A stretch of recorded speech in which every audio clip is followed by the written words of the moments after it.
এক বছরে ৩ ঈদ আর ২ হজ দেখবে মুসলিম বিশ্ব। এই বিরল ঘটনা কিভাবে সম্ভব?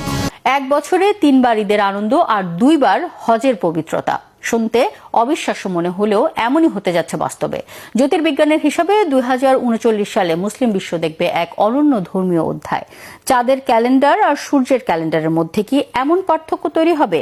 কিভাবে সম্ভব এক বছরে একাধিক ঈদ? আর ধর্মীয় ও বৈজ্ঞানিক দৃষ্টিতে এর গুরুত্বই বা কি? বিস্তারিত শাহরিয়া আমান সানির ডেস্ক রিপোর্টে।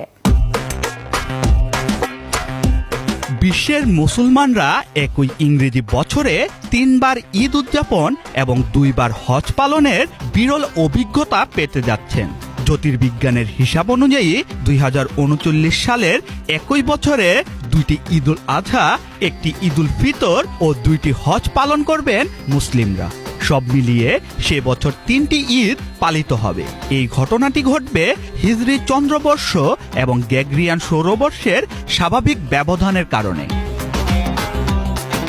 গালফ নিউজ জানায়, সৌদি আরবের খ্যাতনামা জলবায়ু ও জ্যোতির্বিজ্ঞান বিশেষজ্ঞ ডক্টর আব্দুল্লাহ আল মিসনাদের ব্যাখ্যা অনুযায়ী ইসলামী ক্যালেন্ডার প্রতি বছর ইংরেজি বছরের তুলনায় প্রায় ১০ থেকে ১১ দিন এগিয়ে আসে।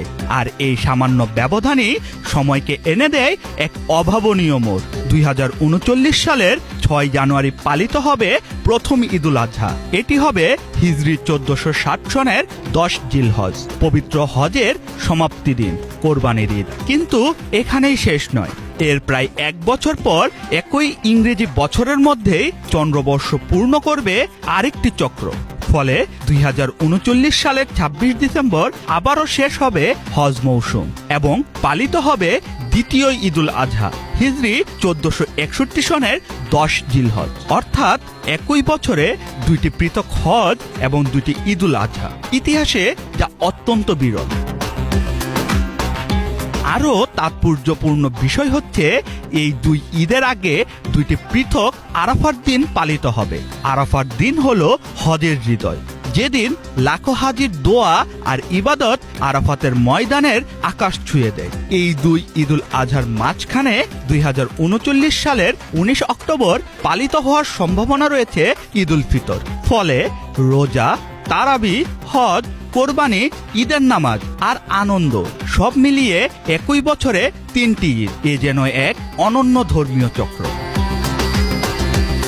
কিন্তু এখানেই শেষ নয়। চন্দ্রবর্ষের এই অদ্ভুত যাত্রা রমজানকেও এনে দিচ্ছে দ্বিগুণ উপস্থিতি। জ্যোতির্বিদদের হিসাব অনুযায়ী ২০৩০ সালে মুসলমানরা একই ইংরেজি বছরে ২ বার রমজান পালন করবে। প্রথমটি জানুয়ারিতে আর দ্বিতীয়টি ডিসেম্বরে। এর আগে শেষবার এমন ঘটনা ঘটেছিল ১৯৯৭ সালে, অর্থাৎ প্রায় ৩৩ বছর আগে। বিশেষজ্ঞরা বলছেন, হিজরি ক্যালেন্ডার চাঁদের গতির উপর নির্ভরশীল। এটির বছর হয় ৩৫৪ বা ৩৫৫ দিনের। অন্যদিকে গ্রেগরিয়ান ক্যালেন্ডার সূর্যভিত্তিক, ৩৬৫ কিংবা ৩৬৬ দিনের। এই পার্থক্যই সময়ের স্রোতে এনে দেয় এমন ব্যতিক্রমী মুহূর্ত। যখন একই বছরে একাধিক রমজান, একাধিক হজ আর একাধিক ঈদ একসঙ্গে জায়গা করে নেয়, সেটি ধর্মীয় দিক থেকে যেমন তাৎপর্যপূর্ণ, তেমনি জ্যোতির্বিজ্ঞান দৃষ্টিতেও এটি এক বিস্ময়কর ঘটনা।